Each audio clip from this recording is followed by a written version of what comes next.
Alright, so today I'm going to take a look at my bees. It's the end of March, March 28th, and weather's pretty nice. So the bees are out flying, foraging, trying to collect up as much pollen as they can. The weather is forecasted to be kind of cold and rainy the next couple days, so they won't be out and about much.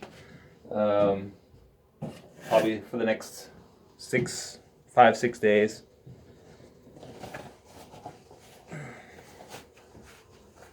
So just putting on some protective gear.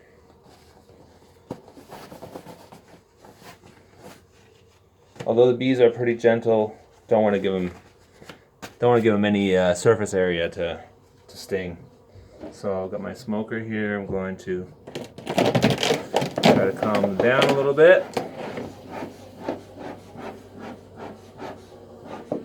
Looking really, really good. First colony. See if I can give you a little better view here of the. It's hard to see them under the plastic. See, crawling around on the frames.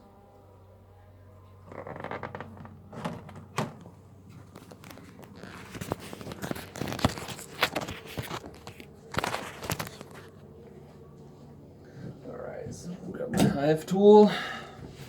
It's a pretty handy little tool used to help crack open things, to separate the frames from one another. Breaks up the propolis. It's a really important tool. Shake off some of the bees here. And I'll start by removing one of the outer frames so I have a little bit more room to work. The bees are really active.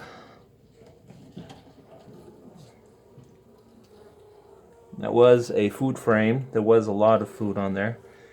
They've have some left on there, but not a whole lot. So I'll set that next to the window and give myself a little bit more room to work. There's a lot of activity, and with that weather, they're collecting a lot of pollen. And here they're still. Yeah, they're crawling around on some more frames with food. As you can see, there's a lot more food on that frame. It's still sealed up. Bees haven't chewed through the wax yet. Just put that one back in. Go ahead and grab the next one. What I'm doing is I'm trying to see where the nest has begun, the brood nest. Here's already some capped brood and lots of pollen right around the brood cells, which is a good sign. It means that the bees are definitely trying to get their numbers back up. See if I can get a close-up of that. Those cells that you see in the middle there that are capped, that's brood cells. Those will be bees emerging from those cells in a few days. You may be able to see some of the orange, darker orange colored cells. That's pollen that's inside those cells, and the bees pack that in there right around the nest so they have easy access to the food. Trying to see if I can spot any eggs. I don't see any fresh eggs from the queen.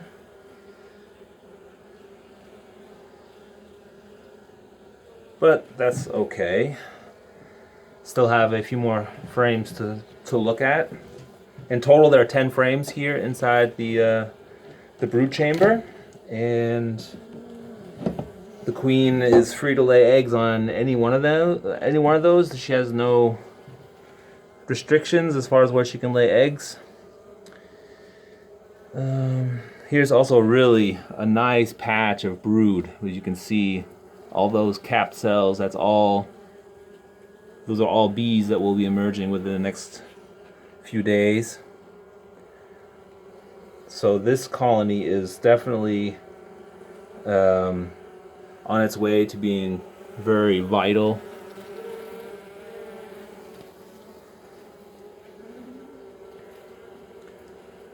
We have lots of, I see lots of bees crawling around with pollen in their pollen pockets. That means that they're looking for a place to deposit that pollen. This is a very, very strong colony. So they've been able to make it through the winter pretty well. They have lots of food. And even with the cold spell coming up where they're going to be limited as far as how much they're going to be able to forage, they should have enough food to last in the next couple of weeks, which will definitely be enough for them to start the season. Here's another frame with, oh, I thought I saw the, no, that's not the queen. There's also some more brood that you can see there, capped cells, and some nice pollen next to it, even some still capped honey cells.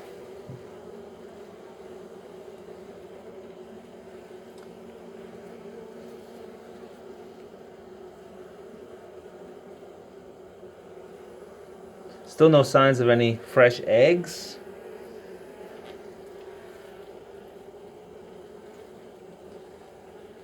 The reason why I look for fresh eggs is because I'm trying to figure out if the queen is still there. She's still in the hive, that she has made it through the winter.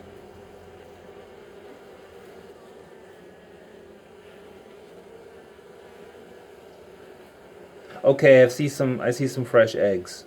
On the lower portion of this frame, in this area, there's some fresh eggs. They're very small, no bigger than a rice, a grain of rice, basically. They're really hard to see, especially in the darker cells. But with some practice and some experience, it becomes easier to find them. So, nonetheless, I would still like to see the queen. It's not really necessary. Once I've seen the eggs, I know she's here.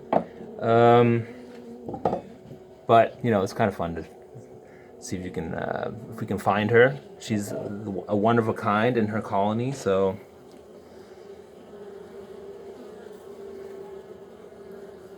So apparently that last frame was where the brood nest ends.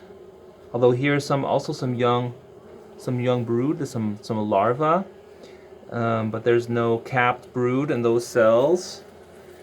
Same on this side of the frame. There is a lot of pollen, So as I said, this colony is definitely going to be viable. It's going to survive. There's lots of eggs on this side, so the queen is expanding her nest, which is good. In a couple of weeks, when the cherry blossoms begin to emerge, I will give the bees then a honey super. So, okay, that's enough for that colony. I think I'm just going to go ahead and close it up. There's not a whole lot more to see. What I can do is I can try to center the brood nest a little bit more, although it seems to be pretty good. It was on basically from the left hand side, the third, fourth, fifth, and sixth frame had brood on it. So what I could do is I could take out one frame on the right hand side, all the way on the right hand side, which is normally reserved for food. I can take that one out. It's almost empty anyway. As you can see, it's pretty empty. There's not even really many bees climbing on there. And I will put that on the far left hand side of the brood chamber. So let me pull these frames into place. That's the thing with propolis. Everything gets kind of sticky and everything is sealed up. All the cracks are sealed with propolis, which makes it very difficult to extract the frames and to move them around.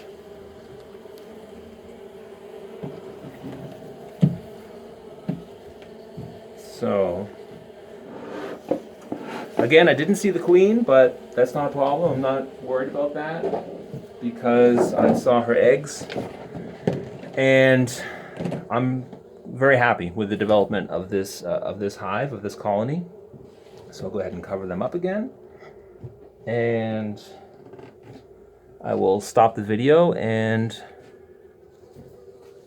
see if I can do this with my gloved finger. I hope you enjoyed watching.